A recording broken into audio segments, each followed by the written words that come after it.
आपने last class में हमने बात की थी 5 किंगडम क्लासिफिकेशन की। वहां पे एक टर्म आती है प्रोकैरियोट और यूकैरियोट, और हमें बार बार इस टर्म का सामना करना पड़ेगा। हम कोशिश करेंगे आज के इस लेक्चर को समझने की, आज के इस लेक्चर में इस चीज को समझने की, प्रोकैरियोट्स क्या चीज होते हैं और यूकैरियोट्स क्या चीज होते हैं।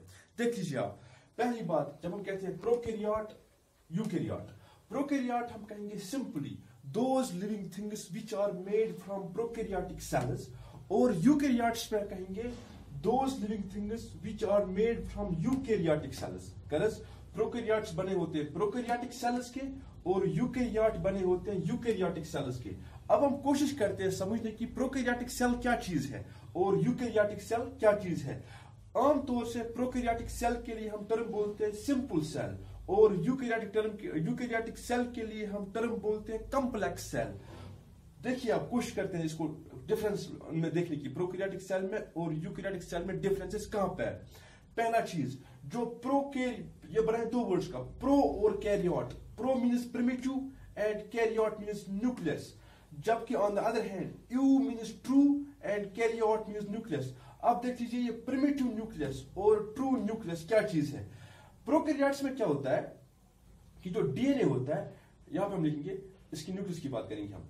DNA is not associated with histones, DNA is not associated with histones to form chromatin, जो बाद में सेल डिवीजन के टाइम में क्रोमोसोम बनाता है, and is not covered by a nuclear membrane. तो ऐसे सेल जहां पे जो डीएनए है, डीएनए हिस्टोन प्रोटीन के साथ मिला नहीं है, डीएनए हिस्टोन प्रोटीन के साथ मिला नहीं है, उसने क्रोमोटिन जो बाद में क्रोमोसोम बनाता है नहीं बनाया है, और इस डीएनए को न्यूक्लियर मेम्ब्रेन ने भी कवर नहीं किया हुआ है। तो ऐसे न्यूक्लियस के लिए हम टर्म नाम बोलते हैं न्यूक्लियोइड, और यही न्यूक्लियस हम नाम देते हैं उसको primitive nucleus. On the other hand eukaryotes में क्या होता है, डीएनए जो है, DNA in eukaryotes DNA is complexed with histones, यानी डीएनए मिल जाता है हिस्टोन्स के साथ और बनाता है क्रोमोटिन, जो बाद में सेल डिवीजन के टाइम में क्रोमोसोम बनाता है। और क्या होता है, it is covered by nuclear membrane, और ऐसी स्ट्रक्चर को जहां पे डीएनए मिला हो हिस्टोन्स के साथ, जो फिर हिस्टोन्स के साथ मिला हो क्रोमोटिन बनाए, फिर क्रोमोसोम बन जाए सेल डिवीजन के टाइम में, और कवर किया हो न्यूक्लियर मेम्ब्रेन के जरिए, ऐसी स्ट्रक्चर को हम नाम बोलते हैं न्यूक्लियस। तो प्रोकैरियोट्स में न्यूक्लियोइड होता है, यूकैरियोट्स में न्यूक्लियस होता है। तो तभी इसके लिए टर्म बोलते हैं प्रिमिटिव न्यूक्लियस प्रोकैरियोट, और इसके लिए हम टर्म बोलते हैं ट्रू न्यूक्लियस।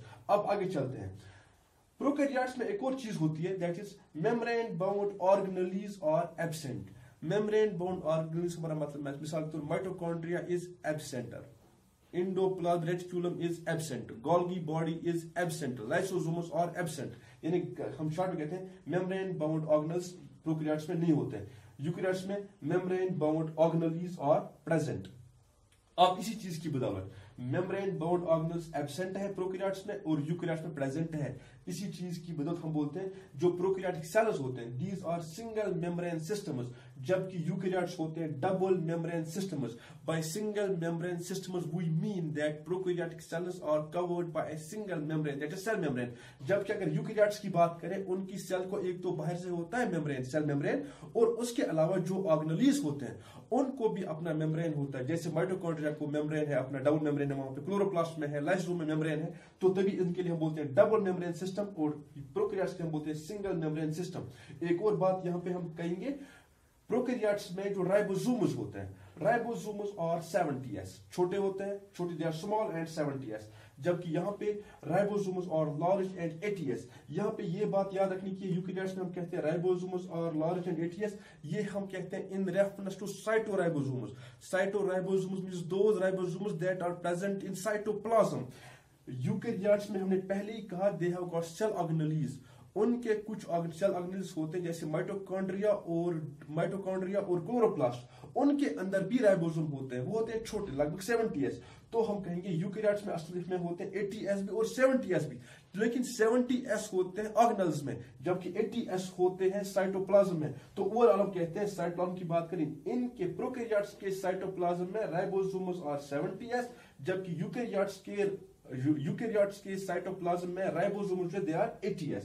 अब इनके एग्जांपल्स हम कहेंगे प्रोकैरियोट्स की बैक्टीरिया, साइनोबैक्टीरिया, माइकोप्लाज्मा, रिकेट्रियाज एटसेट्रा। यहाँ पे अगर यूकैरियोटिक सेल्स की बात करें, यूकैरियोट्स की हम बात करें, तो yeast, humans, house fly, different plants जो हमारे पास है, ये सब आते हैं यूकेरियोट्स में। तो इसमें ये मेन डिफरेंस है बिटवीन प्रोकैरियोट्स और यूकेरियोट्स। स्टॉप।